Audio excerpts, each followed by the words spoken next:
Bueno, creo que hemos abordado muy bien toda la parte de ejes largos, ejes cortos, etcétera.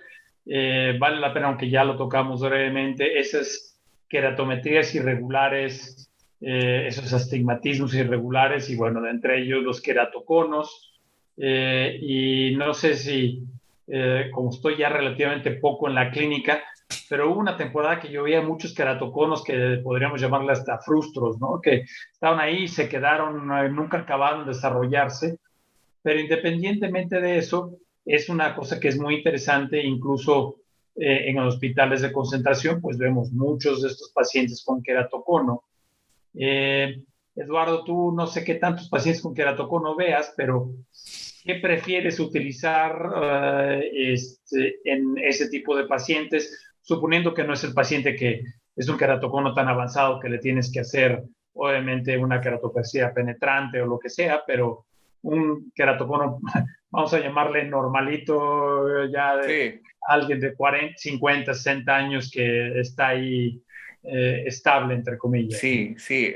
Como te decía, yo trabajo bastante en cirugía refractiva, entonces tengo a disposición a la topografía y por norma, todo paciente, así como al hacer cirugía refractiva, se le hace un examen topográfico con Pentacam de la córnea a todo paciente que vamos a operar de catarata. También evalúo con Pentacam. Entonces, lo primero es la detección. Yo creo que se puede pasar muchas veces desapercibido si no se tiene ese cuidado. Y luego las córneas irregulares por pacientes que se olvidaron de que les hicieron cirugía refractiva, no lo mencionan, no lo tienen tan asumido y tan naturalizado que les parece que eso no fue nada, y no lo comentan. Entonces, detectar esas irregularidades es importante. Y estoy corriendo bastante usando fórmulas de trazado de rayos y me llama la atención si tengo una diferencia una discordancia entre el Barrett y la fórmula de Olsen. Eh, Generalmente lo más importante que yo hago, si hay mucha discordancia en biometrías entre técnicas o en resultados entre fórmulas, yo ya le advierto al paciente que su resultado, que no espere hemetropía, que vamos a hacer lo posible por darle la mejor visión posible, pero escogemos el lente, modulamos sus expectativas. Eso es lo más importante, digamos, como para dejarlo al oftalmólogo común. Claro, y creo que esto es bien importante. Otro punto es siempre hablar mucho con el paciente, ¿no? Porque a veces nuestros pacientes tienen expectativas irreales, nunca vieron bien porque eran miopes muy largos o queratoconos, y de repente le decimos, después de la cirugía usted va a ver perfecto, y pues no estaba viendo perfecto, ¿no? A manera de anécdota, cuando trabajaba yo en Papúa Nueva Guinea, que ahí fue cuando volví a reconectar con Guillermo después de algunos cuantos años. Me acuerdo que un paciente de una villa muy pobre, porque eran pacientes aborígenes, por así decirlo, dije, le voy a operar y usted va a poder leer después de esto. Lo operé y a la semana regresó y dice, doctor, no puedo leer. Pero ¿cómo no? A ver, está todo bien. O sea, el paciente nunca había aprendido a leer, ¿no? Entonces le prometí algo que no, que la expectativa, y suena chusco, pero es cierto que a veces nuestros pacientes esperan demasiado y tenemos que saberlos aconsejar adecuadamente, ¿no? Pam, ¿qué estás haciendo tú en este tipo de pacientes? Que creo que también a veces es diferente el paciente privado al paciente institucional, que esa es otra realidad. En esas dos realidades que tú te manejas, Pam, ¿cómo lo estás manejando?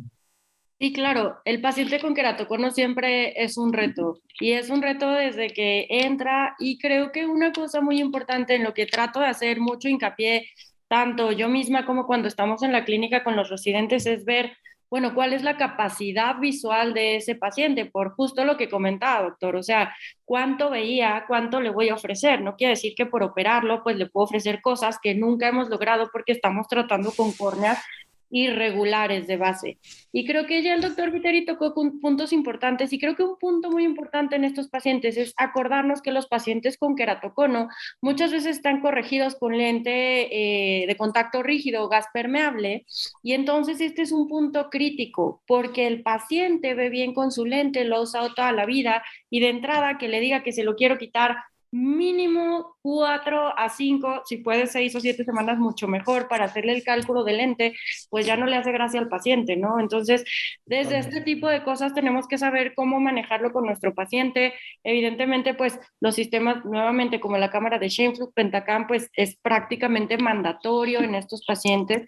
Y si tuviéramos acceso a algo más de tecnología, como un hora transoperatorio, bueno, pues estaría fenomenal, ¿no? Porque esto nos ayudaría a corroborar otros muchos datos, pero pues siempre son pacientes en que, como dijeron, hay que hablar con ellos sobre las expectativas, ver su historia previa, cuánto veían, cómo se estaba manejando, para saber qué es lo que voy a hacer para manejarlo en el cálculo del lente que estamos pensando pues en una cirugía de catarata.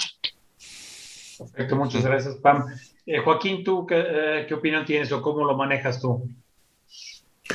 Bueno, pues, por volver un poco a lo mismo, ¿no? Por pensar qué es lo que ocurre en un queratocono. Por un queratocono todos sabemos que tenemos una elevación de cara posterior, ¿de acuerdo?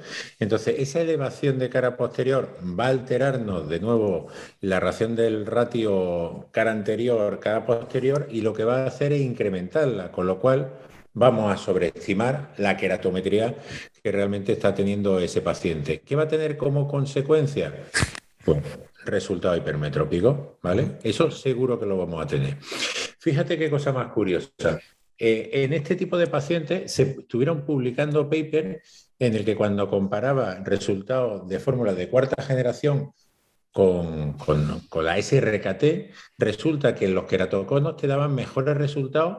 La SRKT, que es la de cuarta generación, llegaban a tener aproximadamente un 40% de los pacientes en 0,5 de dioptría.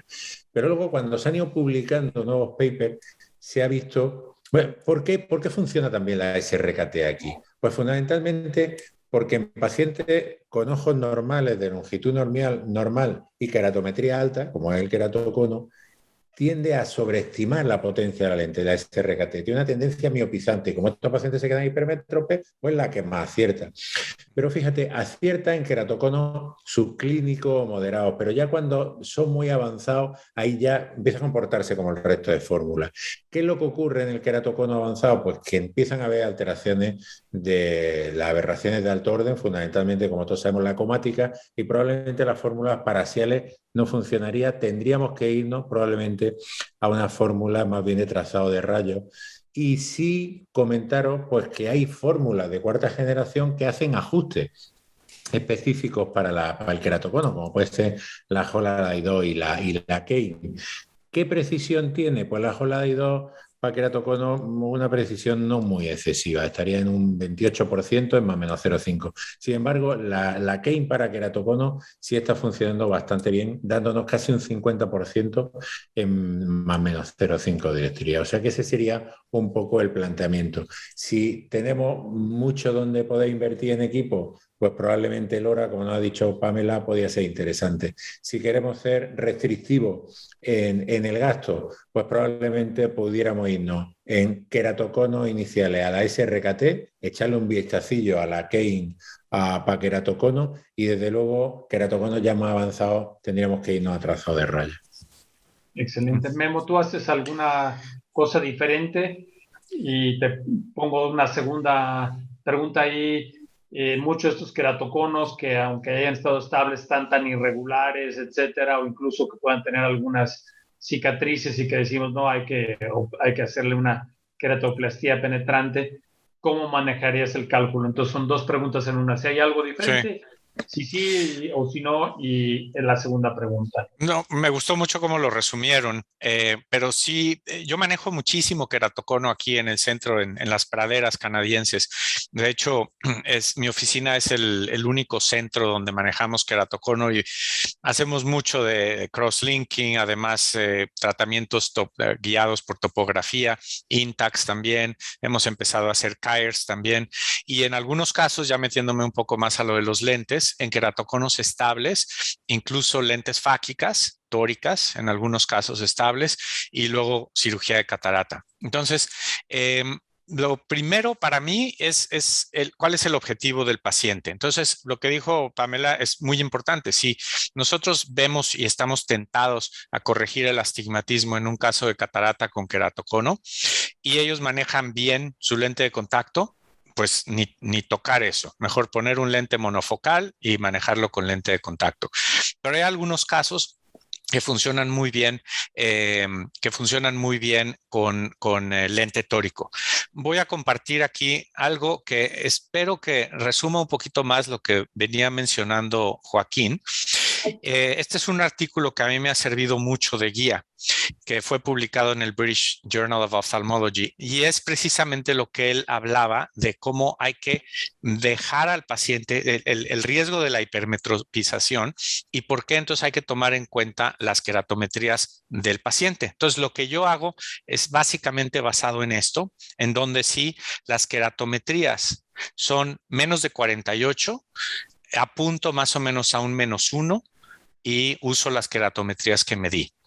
Si son, lo voy a pasar aquí a esta, si son entre 48 y 55 dioptrías, uso esas queratometrías, pero apunto un poquito más negativo.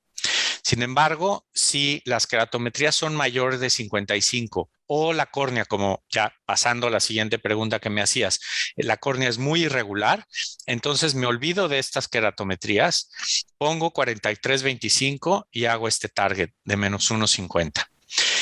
La otra cosa es que si utilizo el IOL Master 700, la Barrett TrueK versión 2 para queratocono también la utilizo, pero me veo usando más la fórmula de Kane y he tenido buenos resultados con la fórmula de Kane y en algunos casos también con ¿cómo se llama? Con lentes tóricas también. Entonces, espero que esto como que resuma un poquito lo que habíamos estado hablando.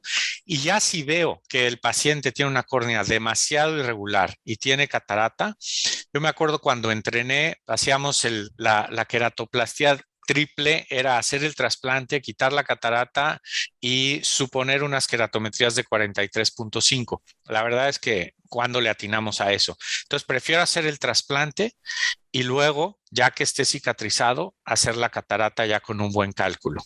Si la catarata es muy, muy densa y tengo miedo de que se va a descompensar el trasplante, entonces puedo quitar la catarata, hacer el trasplante, pero no poner lente y ponerlo como una técnica posterior. No sé si eso contesta. Sí, sí, yo también llegué a hacer muchas de esas triples, esta era cirugía triple, ¿no? Y entonces siempre se había uno tentado a hacer todo de un solo jalón, pero es cierto que a veces tenemos que ser un poco más conservadores. Claro que eso también depende. Si el paciente, me imagino que, bueno, en Canadá a lo mejor no tienen esos problemas, que un paciente de nosotros que viene de Jalpan 3 horas en camión y probablemente la única vez que va a venir, a veces tienes que ver, pero de las praderas probablemente lo traigan con el dinero de los taxpayers de Canadá, ¿no? Imagino. Pues quién sabe, pero de todos modos es imposible saber cómo te va a quedar ese trasplante, ¿no? Entonces, yo creo que si ya estamos hablando de ser más preciso, se le explica al paciente y pues se hace en dos pasos. En queratoplastia endotelial es diferente, ahí sí la predictibilidad es mucho más alta, pero en penetrante no. Perfecto. Pam, ¿tú haces algo diferente teniendo en cuenta obviamente el tipo de pacientes que vemos en el IMO, que es una práctica institucional en un país en vías de desarrollo, pero bueno, ¿hacen algo diferente ustedes, Pam? No, prácticamente creo que ya se mencionaron todos los puntos. La fórmula Kane, como mencionaron, realmente pues es de las que mejores resultados está dando en estadios iniciales o medios, ¿no? En queratoconos avanzados es pues donde ya empieza todo a patinar un poquito.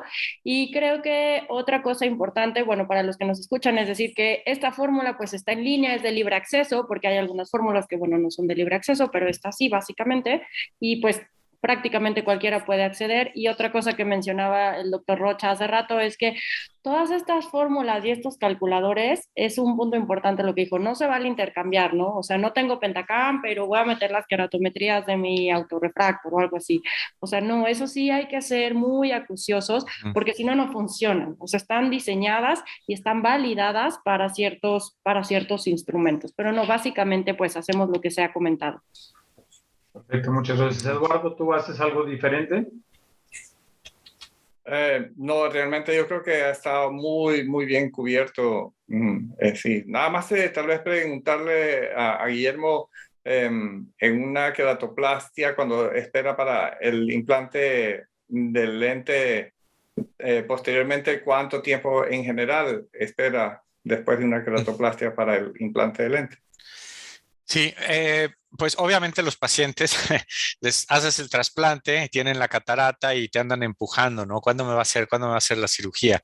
Entonces, no es menos de 6 meses. O sea, la verdad tiene que ceder mucho todo el área del injerto, tiene que bajar mucho la inflamación, pero en cuanto puedo ya medir y sé que puedo quizás quitar algunas suturas selectivamente, lo hago.